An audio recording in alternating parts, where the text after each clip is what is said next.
Let the quiet begin if you are listening tonight. Allow your breath to slow. Allow your shoulders to soften, and let your thoughts drift like dust in an old library, moving gently with the lightest touch of air. We are going far back in time, to a world lit by candles, written by hand, and shaped by silence. This is the story of the Silent Brotherhood, an order that tried not to be remembered, yet left behind a trail too quiet to ignore. A story of monks who erased themselves so that knowledge could remain. Let the quiet carry you now. A valley without sound in the 12th century. Deep in the Carpathian foothills, there was a valley with no echo. Travelers said that even whispers faded there, as though the air itself preferred silence. In that valley stood a monastery without bells. Its walls were pale stone, its roof steep and dark, its windows narrow and watching the world quietly. Villagers called it Domus Tacitorum, the house of the silent ones. Few approached it, not because it was feared, but because it felt like stepping into a dream that did not wish to be disturbed. Inside lived monks who followed 3 vows unlike any other order: a vow of silence, a vow of anonymity, and a vow of erasure. They believed their own voices were distractions, their own names unnecessary, their written works temporary vessels. And so the Brotherhood lived slowly, attentively, gracefully, as though each moment were a page in a sacred book. The rhythm of a silent life inside the monastery moved with the calm predictability of tides. At dawn, the monks walked through cloister halls to begin their day in quiet reflection. They did not pray aloud. Instead, they sat in stillness, letting thoughts rise and fall like breath. Afterward, they entered the scriptorium, a long room filled with wooden desks, soft light filtering through high windows, and the faint smell of ink, wax, and old parchment. There, they wrote slowly, carefully, with strokes designed not to record themselves, but to record knowledge itself. They signed no manuscripts. They marked no identities. Their hands moved as though guided by something older and larger than any single monk. Even the youngest members understood.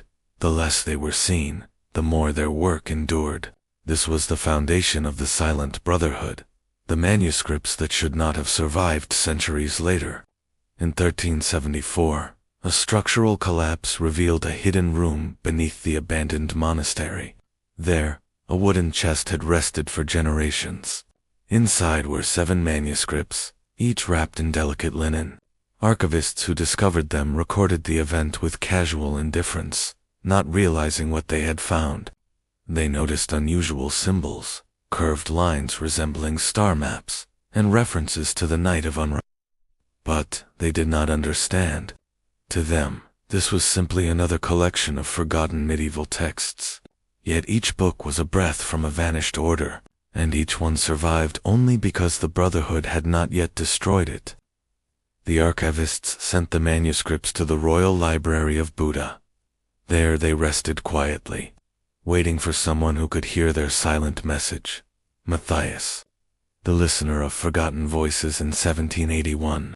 A historian named Matthias Roeder became the first to notice a pattern. Matthias was not a bold man, not a loud man. He was soft-spoken, happiest when surrounded by the dust of old books and the gentle hush of archival halls. Night after night, he examined parchment after parchment, and then he found a page, unmarked, unsigned, written in the same unusual script as the Codex. At the bottom were 4 simple words: Silentium custodit memoriam. Silence guards memory. Matthias felt something shift inside him, not fear, but recognition. This was not a lone text. It was a piece of a pattern woven across centuries. And so he began to search. A journey through quiet libraries for 12 years, Matthias walked through Europe's forgotten libraries. In Krakow, he found a margin note in a book no one had opened for a century. In Prague, he discovered a single leaf of parchment stitched into the spine of a theology volume. In Dubrovnik, he uncovered a catalog entry for a manuscript that had gone missing 200 years earlier. Each clue was small, almost insignificant, but together they formed a constellation of whispers. And Matthias realized the silent brotherhood had not fully vanished. Their work lingered like the faint scent of ink long after the ink is gone. The chamber below in 1794, Matthias reached the ruins of Domus Tessitorum. Nature had reclaimed everything. Trees grew through windows. Roots split ancient stone. Wind hummed through what remained of the cloister.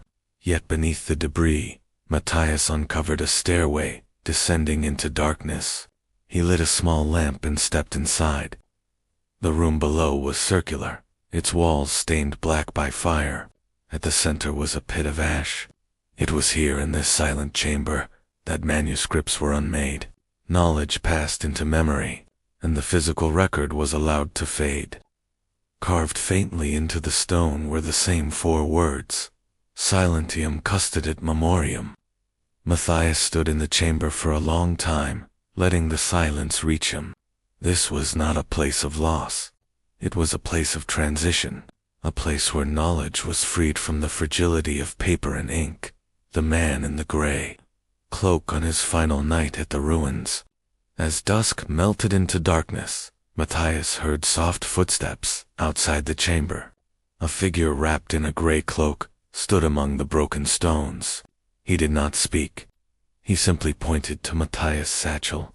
Then he bent down and traced words in the dirt. Return what is borrowed. Matthias asked who he was. The figure only shook his head. Then he wrote a second line. The forgotten must remain forgotten. After that, he stepped back into the darkness and vanished as though swallowed by the night. The legacy that breathes in silence today. The monastery no longer stands. The manuscripts are scattered or gone, and official histories rarely mention any group resembling the Silent Brotherhood. And yet, across Europe, in quiet libraries, librarians still find manuscripts with no authors, notes written in identical hands, symbols no known order used, and carved in the back of an old shelf in 1924 were the words, "The Brotherhood sleeps, but memory does not." No one knows who carved them. No one saw anyone enter the archive, but the handwriting matched manuscripts centuries old. So tonight, as you rest, as your breath softens, and your mind drifts, imagine a group of quiet scholars walking through history without leaving footprints.